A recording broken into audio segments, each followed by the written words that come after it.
काकूंचा हात माझ्या खांद्यावरून सरकताच माझी श्वासोच्छ्वास जणू क्षणभर थांबली. तिची बोटं जणू विजेच्या तंतूंनी बनलेली, हलक्या नाजूक पण इतक्या जाणीवपूर्वक हालचालींनी माझ्या गळ्याच्या मानेवरून खाली सरकली. त्या बोटांचा प्रत्येक स्पर्श माझ्या त्वचेवर एक अमिट छाप सोडत होता. मला जाणवत होतं तिची बोटं माझ्या गळ्याच्या धडधडत्या रक्तवाहिन्यांवरून हलक्या हलक्या घर्षणापुढे सरकत आहेत. तिच्या बोटांची टोके माझ्या कॉलरपर्यंत पोहोचली आणि तिथे थोडा वेळ थांबली. जणू त्या स्पर्शाचा आनंद घेत होत्या. जणू त्या ठिकाणी एक गुपित दडलेलं होतं. माझ्या अंगातील प्रत्येक अणू, प्रत्येक सेल, प्रत्येक रक्तकण जागा झाला. तो अनुभव केवळ शारीरिक नव्हता, तो वैश्विक होता. जणू माझ्या शरीरातील प्रत्येक तंतू एखाद्या विलक्षण वाद्याची पहिली सुरावट वाजवत होता. ती सुरावट मृदू होती, पण इतकी तीव्र की तिने माझ्या अस्तित्वातील प्रत्येक कोपरा भरून टाकला. माझी पाठीचा कणा सरळ झाला, माझे खांदे मागे वळले आणि माझं संपूर्ण शरीर तिच्या दिशेने वळलं. नकळत, अनौच्छिकपणे, पण पूर्णपणे. तिचा दुसरा हात माझ्या पाठीवर आदळला. तो हात माझ्या पाठीच्या मणक्यावरून वर सरकला आणि मी तिच्या स्पर्शाखाली जणू वितळू लागलो. तिची तळतळ हाताची उष्णता माझ्या पाठीच्या कपड्यांतूनही मला जाणवत होती. ती आग होती, पण जळणारी नव्हे, तर जिवंत करणारी होती. मी तिच्याकडे वळलो आणि आमचे चेहरे अगदी जवळ होते. माझ्या डोळ्यात एक वेगळी चूप होती, पण वेगळीच ओलावा होता. मनातील इच्छा आणि बुद्धीचा किल्ला यांच्यात शेवटची निर्णायक लढाई सुरू होती. एकीकडे माझं मन सांगत होतं, ती तुझी काकू आहे, हे चुकीचं आहे. पण दुसरीकडे माझं शरीर, माझी भावना, माझं अस्तित्व सगळं तिच्याकडे ओढलं जात होतं. तिच्या नजरेतला तो ठिणगी मी पाहिला, तो ठिणगी नव्हता, तर अग्निशिखा होती, जी शोकाच्या राखेतून जन्माला आली होती. तिचा चेहरा क्षणभर लालबुंद झाला. अश्रूंचा, संकोचाचा आणि अनामिक उत्कंठेचा मिलाप. तिने माझ्याकडे पाहिलं आणि तिच्या डोळ्यात मी एक याचना पाहिली. याचना नव्हे तर विनवणी. मला सोडू नकोस, ती म्हणाली. ही नजर मला ठेवीस धरू नकोस. तिचा आवाज कापरा होता, थरथरणारा होता, पण त्यात एक विलक्षण दृढता होती. तिने माझा हात घट्ट पकडला. तिच्या बोटांचा दाब मला जाणवला. तो दाब हलका नव्हता, तर जणू ती मला सांगत होती, मी इथे आहे, मी हे जाणूनबुजून करत आहे. मला थांबवू नकोस. आता मला दम काढणे कठीण होत चालले होते. मी काकेला जवळ ओढले आणि पुढे. माझं नाव रमेश, वय 32 वर्ष, सध्या मुंबईत नोकरी करतोय. मी मोजा पुण्याचा आहे. लहानपणीपासून मी माझ्या काकूंकडेच राहत होतो, कारण माझ्या आईबाबांचा एका कार अपघातात निधन झाले. काकांना पण मुलबाळ नव्हते, म्हणून मला आपल्या मुलांप्रमाणे जीव लावला. कल्याणमध्ये आमचं दुमजली घर आहे. माझ्या काकूंचं नाव सुनंदा आहे, वय 38. काकूंची तशी बुटकीच आहे, पण दिसायला मात्र अतिशय सुंदर, मनमोहक, जणू 25 वर्षाची नवविवाहित आहे. त्यांचा स्वभाव तसा शिस्तीचा होता, पण व्यक्तिमत्व मात्र टमटमीत. माझ्या काकू नेहमी साडी घालूनच असायच्या, त्यामुळे त्यांचं शरीर शक्यतो झाकलेलंच असायचं. पण जेव्हापासून त्या रात्रीची घटना घडली, तेव्हापासून काकू आणि मी एकमेकांच्या जवळ आलो. ही घटना घडली तेव्हा मी 26-27 वर्षाचा होतो. त्या दिवशी काकांना हार्ट अटॅक आला आणि काकांना हॉस्पिटलमध्ये ॲडमिट करावं लागलं. माझं इंजिनिअरिंग पूर्ण कंप्लीट झालं होतं आणि मी घरीच बसून यूट्यूब, फेसबुक, गुगलवरून अर्निंग करत असायचो. काकूसुद्धा घरीच होत्या. हॉस्पिटलमध्ये काकांची ट्रीटमेंट चालू होती, तरी त्यांच्या तब्येतीत काही सुधारणा होत नव्हती. काकांना या अवस्थेत बघून काकू खचल्या होत्या. मी एकुलता एक असल्यामुळे काकूंना माझाच आधार होता. माझ्या काकूंची बहीण आणि भाऊ म्हणजेच माझी मावशी आणि मामासुद्धा लगेच हॉस्पिटलमध्ये पोचले होते. जशी जमेल तशी मदत सर्वजण करत होते. आणि 1-2 दिवसात जे नको होतं ती बातमी डॉक्टरांनी सांगितली. काकांना आता यातून वाचवणं शक्य नव्हतं. हे ऐकताच काकूंना चक्कर आली. मी सोबत असल्यामुळे त्यांना सावरलं. काका आता व्हेंटिलेटरवर होते. त्यामुळे जोपर्यंत व्हेंटिलेटर चालू तोपर्यंतच काकांचा श्वास चालू. मी आणि काकांना शेवटचा भेटायला ICUमध्ये गेलो. काकू आता थोड्या सावरल्या होत्या. त्या रडत रडत काकांना मिठी मारली. मी सुद्धा काकांचा हात हातात घेऊन रडू लागलो. काही वेळातच काकांनी शेवटचा श्वास घेऊन आपली जीवनयात्रा संपवली. आम्ही ICUमधून बाहेर आलो आणि काकू मला मिठी मारून रडू लागल्या. नंतरचं सगळं विधिक्रिया आवडायला दिवस गेला. दिवस मावळला होता. संध्याकाळचे 7 वाजले होते. अंत्यविधी वगैरे सगळं नातेवाईकांनी सांभाळून घेतलं होतं. स्मशानभूमीतून घरी परतल्यावर मी माझ्या रूममध्ये जाऊन मनसुक्त रडून घेतलं. काकू तर फक्त रडत होत्या. त्यांना खूप त्रास होत होता. थोड्या वेळाने मावशी माझ्यासाठी चहा घेऊन आली. मी उठून बसलो. चहा घेतच मी तिला विचारलं, काकू कशा आहेत? मावशी म्हणाली, ताई अजून रडतच आहेत रे रमेश, खूप त्रास होतोय त्यांना, त्या स्वतःला. मी म्हणालो, हो ग मावशी, काकांवर खूप जीव होता काकूंचा. मलाही माझं सुसेनासं झालंय. मावशी म्हणाली, मी समजू शकते रमेश, पण ताईला आता तुझाच आदर आहे. या वयात आता तुझ्यावर अवलंबून आहेत. एवढं बोलून मावशी निघून गेली. मी आता विचारात पडलो की आता खरंच या घरचा कर्ता पुरुष मीच असणार आहे. माझ्या डोक्यात नोकरीची पुढील आयुष्याचे विचार येऊ लागले. आता मला लवकरात लवकर नोकरी शिकून सेटल होणं गरजेचं होतं. कारण यूट्यूब, फेसबुक अशा प्लॅटफॉर्मवर मी किती दिवस जगणार होतो, या सगळ्या विचारांचं डोकं भानावर लागलं होतं. माझ्या रूमच्या बाल्कनी जाऊन मी थोडं मोकळ्या हवेत उभा राहिलो. तसं थोडं ठीक वाटू लागलं. लिव्हिंग रूममध्ये काकू आणि मावशी बसल्या होत्या. 7व्याला येणाऱ्या नातेवाईकांशी भेटत होत्या. नातेवाईकांची गर्दी कमी झाली. मावशी म्हणाली, मी जेवायला घेऊन येते, तोपर्यंत तू काकूंजवळ बस. मी हो म्हणालो आणि बाहेर काकूंजवळ जाऊन बसलो. मला पाहताच काकू माझ्या गळ्यात पडून रडायला लागल्या. मी पुन्हा काकूंना जवळ घेऊन त्यांना शांत करू लागलो. काकू रंगाने गोऱ्या होत्या, त्यामुळे रडून रडून त्यांचे गाल लाल झाले होते. डोळेसुद्धा एकदम थकले होते. काकू हुंदके देत रडत होत्या. मी म्हणालो, काकू रडू नका ना, जे व्हायचं ते होऊन गेलं. आता मी आहे ना तुमच्याबरोबर, मी सांभाळेन सगळं. काकू म्हणाल्या, हो रे बाळा, तुझ्याकडे बघूनच आता दिवस काढत आहे. मी तुझ्याकडे बघितलं की मला नेहमी त्यांची आठवण येते. असं म्हणत काकू मला बिलगून रडू लागल्या. एवढ्यात मावशी बाहेर आली आणि काकूंना म्हणाली, सुनंदाताई जेवून घ्या थोडं, 2 घास पोटात गेले की बरं वाटेल थोडं. काकू हो म्हणाल्या. मावशी म्हणाली, तू आवरून घे प्रथम, चल मी तुला मदत करते, खूप अशक्तपणा आला आहे तुला. काकू म्हणाल्या, तू किचनमध्ये जेवायचं आवरून जा, रमेश मदत करेन मला. मावशी हो म्हणत किचनमध्ये जाऊन जेवण बघू लागली. मी काकूंना हातात धरून उठवलं आणि त्यांना आधार देत मी काकांच्या रूममध्ये घेऊन गेलो. काकू बाजूला जाऊन फ्रेश होऊ लागल्या. त्यांचा चेहरा आता थोडा ठीक वाटू लागला. दिवसभराच्या दगदगीमुळे त्यांची साडी अस्तव्यस्त झाली होती. पहिल्यांदाच असं झालं होतं, त्यामुळे मला नकळत माझ्या मनात भावना येऊ लागल्या होत्या. इतक्यात काकू म्हणाली, रमेश बेटा, मला थोडी मदत करशील का रे? मी साडी बदलायचं म्हणते, खूप अशक्तपणा आलाय असं वाटतंय. मी म्हणालो, हो ग काकू, मी आहे ना, सांग काय मदत करू. काकू म्हणाली, प्रथम दार लाव आणि तो 0 बल्ब लाव आणि कपाटातून ती दुसरी लाल साडी दे, सोबत कव्हर पण असेल ते सुद्धा दे. मी म्हणालो, तू बस इकडे. असं म्हणत मी दार पुढे केलं. दार बंद करताना त्या दरवाजाचा आवाज संपूर्ण खोलीत गुंजला. मी 0 बल्ब लावला. तो निळसर मंद प्रकाश संपूर्ण खोलीत पसरला. माझे हात कपाटाच्या हँडलवर गेले. कपाट उघडताच आतून कपुराचा सुगंध आणि काकूंच्या साड्यांचा हलकासा गंध नाकात भरला. मी लाल रंगाची साडी शोधून लागलो. डावीकडे निळ्या, हिरव्या, पिवळ्या साड्या, उजवीकडे ती लाल साडी एकटीच होती. मी हळूवारपणे ती उचलली. हाताला रेशमाची गुळगुळी थंडीगार स्पर्श जाणवला. सोबतच कव्हरची सापडले. मी त्या सगळ्या वस्तू घट्ट पकडून घेतल्या आणि मागे वळालो. मागे वळताच माझे डोळे जणू स्थिर झाले. काकू भिंतीकडे तोंड करून उभ्या होत्या. त्यांची पाठ मोकळी, त्यांच्या अंगावर साडी होती, पण त्या साडीची घडी सैलवानली होती. त्यांच्या पाठीवरचा काही भाग उघडा पडला होता. त्यांचे दोन्ही हात क्रॉस करून उभ्या होत्या.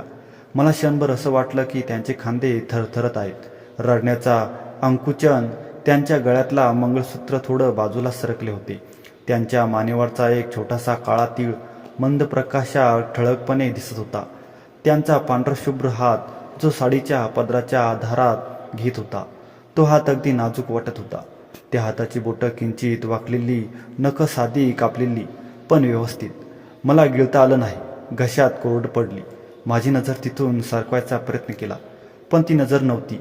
मी पाहिलं त्यांच्या पाठीचा तो भाग, साडीच्या कडेने जिथे गाठ बांधलेली असते तिथून खाली पाठीचा कणा थोडासा उठावलेला, हातांच्या सांध्याचा नाजूक फुगवटा. काकूंच्या खांद्यावरून एक हलकीशी तीळ होती, पण तीही अर्धवट झाकलेली होती. त्यांचे केस विस्कटलेले, मागच्या बाजूला गोंधळून गेलेले. त्या गोंधळातही त्यांच्यात एक अजब सुंदरता होती, एक तरुण भाव होता. मी एक क्षण तसेच उभा राहिलो. माझ्या डोळ्यासमोर फक्त ती पाठ होती.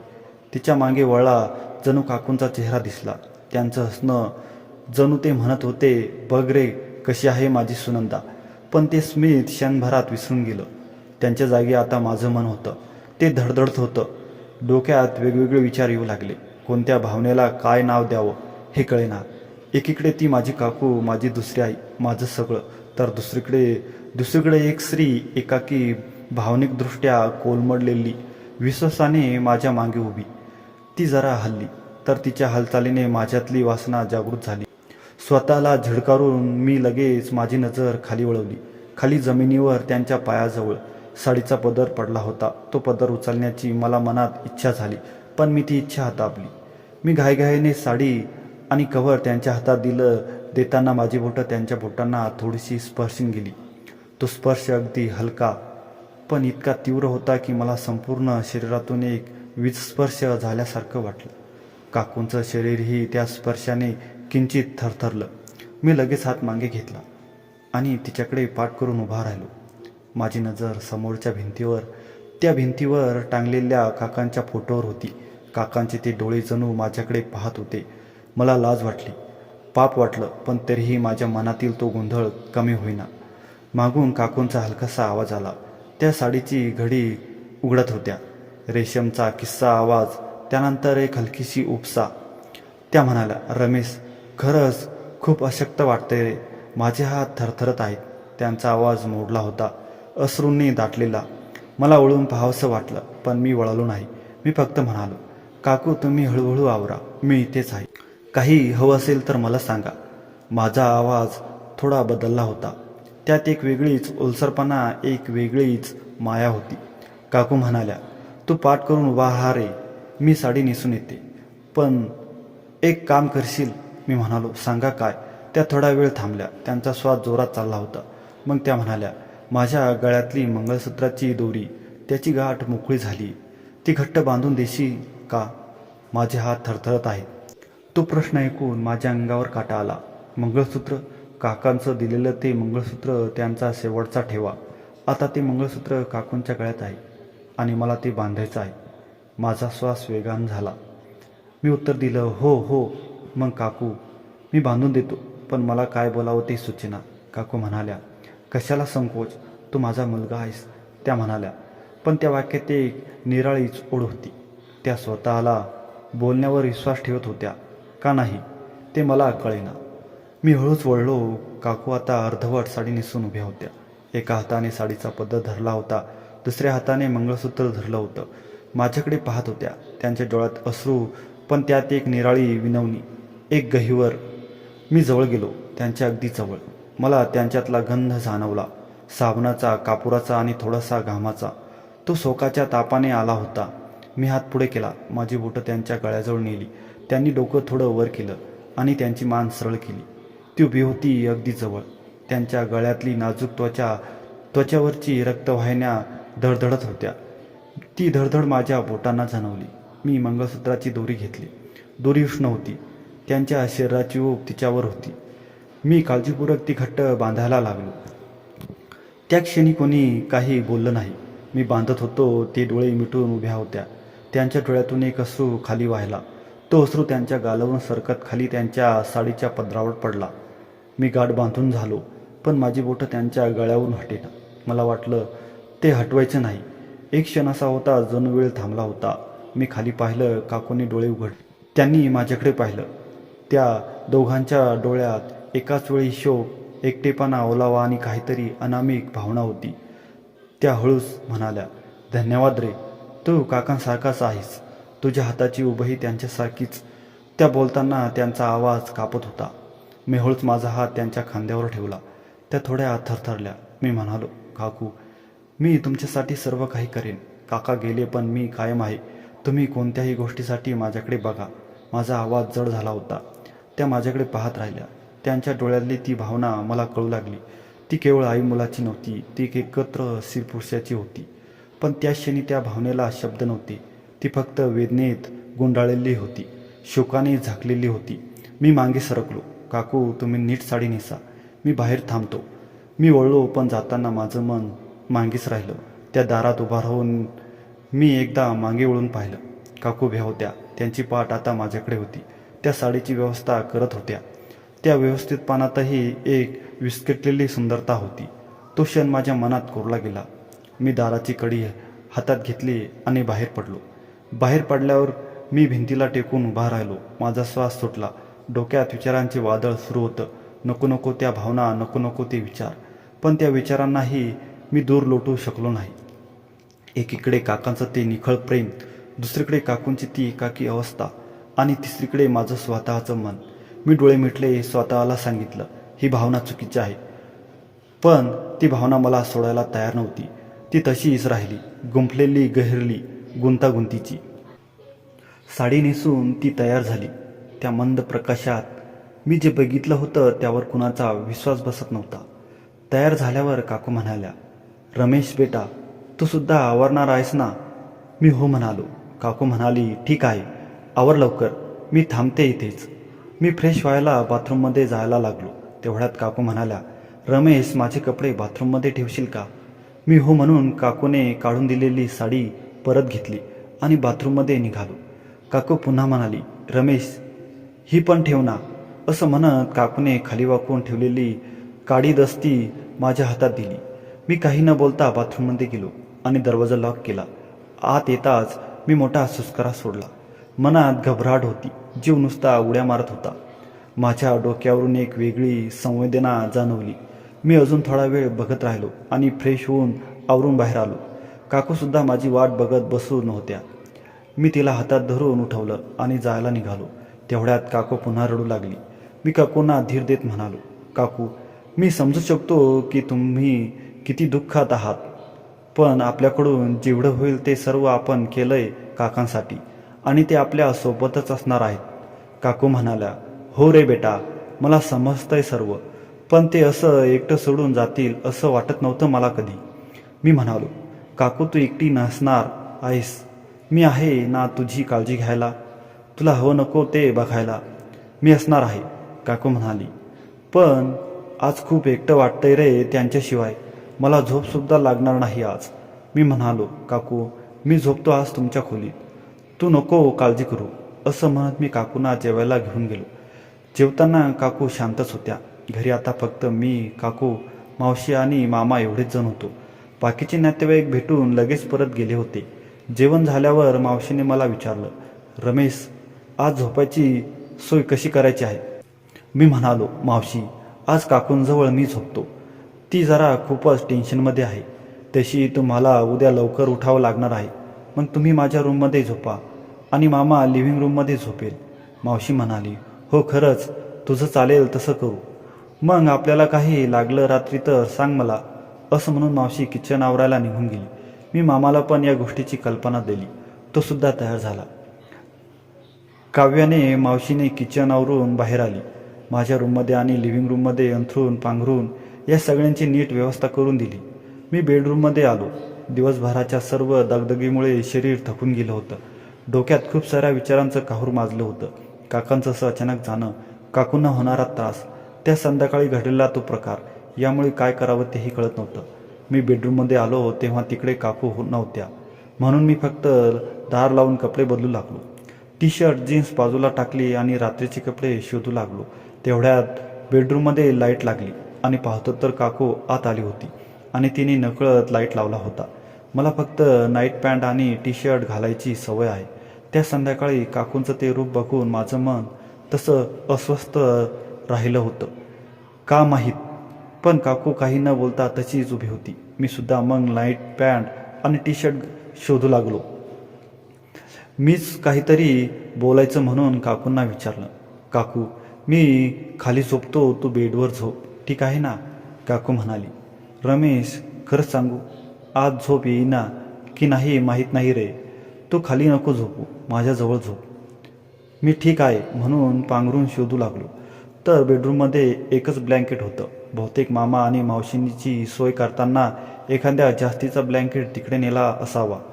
मी काकूंना म्हणालो, काकू, एकच ब्लँकेट आहे इकडे. मी एक काम करतो, माझ्या रूममधून माझं ब्लँकेट घेऊन येतो. तशी काकू म्हणाली, रमेश बेटा, हा ब्लँकेट बराच मोठा आहे आणि मावशी पण झोपली असेल. असू दे आजच्यासाठी.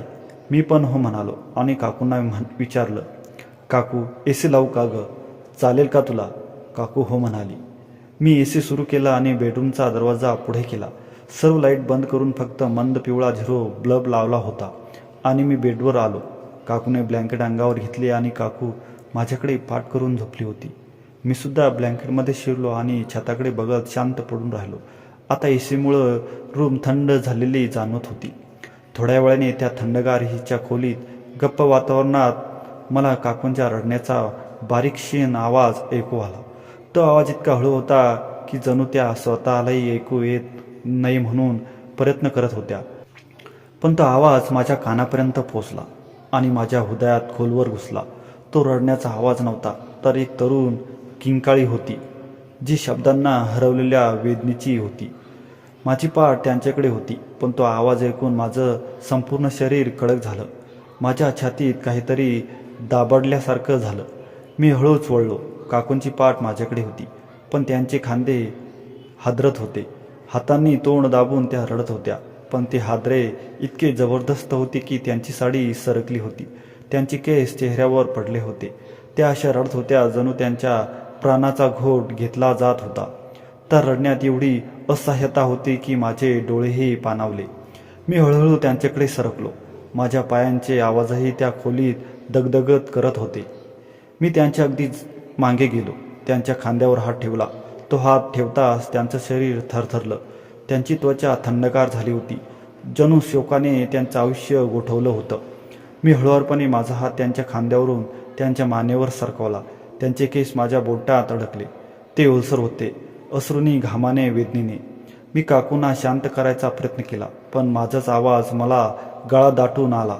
मी म्हणालो, काकू, शांत हो ना प्लीज. माझा आवाज थरथरला. मला समजतंय हे किती कठीण आहे. तुला काका आपल्याला सोडून गेले पण मी आहे ना, मी आहे तुझ्यासाठी. मी शब्द संपवू शकलो नाही कारण ते शब्द फिके वाटत होते. शोकासमोर शब्द निर्बल असतात हे मला त्या क्षणी कळालं. काकूंनी मागे वळून पाहिलं. त्यांचे डोळे लालबुंद सुजले होते. त्यांच्या डोळ्यातून अश्रूंचे ओघ वाहत होते. त्यांचे ओठ थरथरत होते. त्या बोलू शकत नव्हत्या. फक्त माझ्याकडे त्या अश्रूंनी भरलेल्या डोळ्यांनी पाहत राहिल्या. त्या दृष्टीत एवढी याचना होती, एवढी आदरता होती की माझं मन विदीर्घ झालं. मी स्वतःही रडू लागलो. माझे अश्रू त्यांच्या गालावर पडले. ते अश्रू मिसळले. कोणाचे कोण ते कळेना. काकूने हळूच माझा हात हातात घेतला. त्यांची बोटं माझ्या बोटात गुंफली. ती बोटं थंड होती पण त्या स्पर्शात एक ऊब होती, एकाकीपणाची, विश्वासाची, नात्याची. त्या कुजबुजल्यासारख्या म्हणाल्या, रमेश, तुझ्या काकांनी मला जगायला शिकवलं होतं. आता त्यांच्याशिवाय मला कसं जगायचं ते सुद्धा कळत नाही. त्यांचा आवाज मोडून गेला. त्या पुढे बोलू शकल्या नाहीत. मी त्यांच्या गळ्यात हात घालून त्यांना जवळ घेतलं. त्यांचं डोकं माझ्या छातीवर आलं. त्यांचा श्वास माझ्या कपाळावर जाणवला. तो वेगवान, अस्थिर, दुखरा होता. मी त्यांच्या पाठीवरून हात फिरवला. त्यांची साडी सुरुकली होती. त्यांची पाठ पातळ, बारीक परंतु अत्यंत कोमल वाटली. मी म्हणालो, काकू, तू एकटी नाहीस. मी आहे की. काका नाही पण मी तुझ्यासाठी सर्व काही आहे. तुला जर रडायचं असेल तर माझ्या खांद्यावर रड. तुला जर गप्प बसायचं असेल तर तुझ्यासोबत गप्प बसेन. तुला जर हसायचं असेल तर मी तुझ्यासाठी वेडीवाकडी कृती करेन. पण काकू, मला एकटं सोडू नकोस. तू माझ्यासाठी सर्व काही आहेस. हे शब्द बोलताना माझा आवाज जड झाला. माझ्या बोलण्यात एक वेगळीच तळमळ होती. काकूंनी डोकं वर केलं. त्यांनी माझ्याकडे पाहिलं. त्यांच्या डोळ्यात अश्रू थोडे कमी झाले होते. त्यांनी माझा चेहरा हातांनी घेतला. त्यांचे हात थरथरत होते पण त्या स्पर्शात एक निराळीच माया होती. त्या म्हणाल्या, तू खरंच त्यांच्यासारखाच आहेस रे. तुझे डोळे, तुझा आवाज, तुझी ही बोलण्याची पद्धत, सगळं त्यांच्यासारखंच. त्यांचा आवाज विरघळत होता. त्यांनी माझ्या गालावरून हात फिरवला. तो स्पर्श अगदी मंद होता, पण त्या स्पर्शातून माझ्या संपूर्ण शरीरात एक वेगळीच ऊब पसरली. मी डोळे मिटले. तो स्पर्श मला जगण्यासारखा वाटला. मी म्हणालो, काकू, जर मी त्यांच्यासारखा आहे तर मग मला तुझी काळजी घेऊ दे. प्लीज, मला तुझ्यावर प्रेम करू दे. मी बोललो, पण शब्द बोलतानाच मला कळलं नाही की मी काय म्हणालो. मी घाबरलो, पण आता मागे जाता येत नव्हतं. काकूंनी माझ्याकडे बघितलं. त्यांच्या डोळ्यात आश्चर्य, गोंधळ आणि एक अनामिक भावना होती. त्या काही क्षण गप्प राहिल्या. मग त्यांनी माझा हात घट्ट धरला. त्या म्हणाल्या, रमेश, हे बरोबर नाही. मी तुझी काकू आहे. तू माझा मुलगा आहेस. पण त्या बोलत असताना त्यांचा आवाज खचत होता. त्यांच्या डोळ्यातली भावना बदलत होती. ती प्रेमाची, विश्वासाची आणि काहीतरी अनामिक, ज्याला शब्द नव्हते. मी माझा हात त्यांच्या हातातून सोडवला, पण तो सोडवताना माझ्या बोटांनी त्यांच्या बोटांना गुंफून घेतलं. मी खाली वाकलो. माझं कपाळ त्यांच्या कपाळाला टेकवलं. आमचे श्वास मिसळले. मी म्हणालो, काकू, मला माहिती आहे हे चुकीचं आहे, पण मला तुझ्याशिवाय जगता येणार नाही. तू आज रडतेस, उद्या रडशील तर मी तुझ्यासोबत रडेन. तू सुखी होशील तर मी तुझ्यासोबत हसेन. पण मला सोडून जाऊ नकोस, प्लीज. माझा आवाज कापत होता. माझ्या डोळ्यातून अश्रू वाहत होते. काकू गप्प होत्या. त्यांनी माझा चेहरा दोन्ही हातांनी उचलला. त्यांनी माझ्याकडे बघितलं. त्यांच्या डोळ्यात अश्रू होते, पण त्यात एक वेगळीच माया होती, एक वेगळीच ओढ होती. त्या म्हणाल्या, रमेश, हे आपल्यासाठी बरोबर नाही. पण त्या थांबल्या. त्यांच्या डोळ्यात एक संघर्ष दिसत होता, आत्मसंयम आणि भावना यांच्यातील संघर्ष. त्या पुढे बोलू शकल्या नाही. त्यांनी हळूच माझा हात घेतला. त्या हातातून ऊब येत होती. त्या म्हणाल्या, तुझ्यामध्ये मला तोच दिसतोय रे, तोच. आणि ते बघून मला असं वाटतंय की तो अजूनही माझ्यासोबत आहे. त्यांचा आवाज मोडला. मी त्यांना पुन्हा जवळ घेतलं. यावेळी त्यांनीही मला जवळ घेतलं. आम्ही एकमेकांना मिठी मारली. ती मिठी मायेची होती, वेदनेची होती, पण तिथे काहीतरी नवीन जन्माला येत होतं. काकूंचं डोकं माझ्या खांद्यावर होतं. त्यांचे अश्रू माझ्या गळ्यावर पडत होते. ते अश्रू उबदार होते, जणू ते अश्रू त्यांचं संपूर्ण दुःख विरघळून गेलं. मी त्यांच्या पाठीवरून हात फिरवत होतो. त्या हळूहळू रडायच्या थांबल्या. थोड्या वेळाने त्या मागे सरकल्या. त्यांनी माझ्याकडे पाहिलं. त्यांचे डोळे अजून ओले होते, पण त्यात एक शांतता होती. त्या म्हणाल्या, रमेश बेटा, तू जर माझ्यासोबत आहेस तर मला वाटतंय हळूहळू मी जगू शकेन, कारण तुझ्यात मला त्यांचा आत्मा दिसतोय. तू त्यांची देणगी आहेस माझ्यासाठी. त्या बोलत असताना त्यांच्या आवाजात एक वेगळीच गोडी होती. मी हात पुढे करून त्यांचे अश्रू पुसले. माझा हात त्यांच्या गालावर थोडा वेळ थांबला. त्या थांबलेल्या त्यांच्या डोळ्यात मी स्वतःला पाहिलं. त्या क्षणी मला कळालं की आता फक्त काकू पुतण्याचं नातं उरलं नव्हतं. तिथे दोन एकाकी माणसं होती, शोकाने विदीर्घ झालेली, पण एकमेकांच्या आधाराने जगण्याचा प्रयत्न करणारी.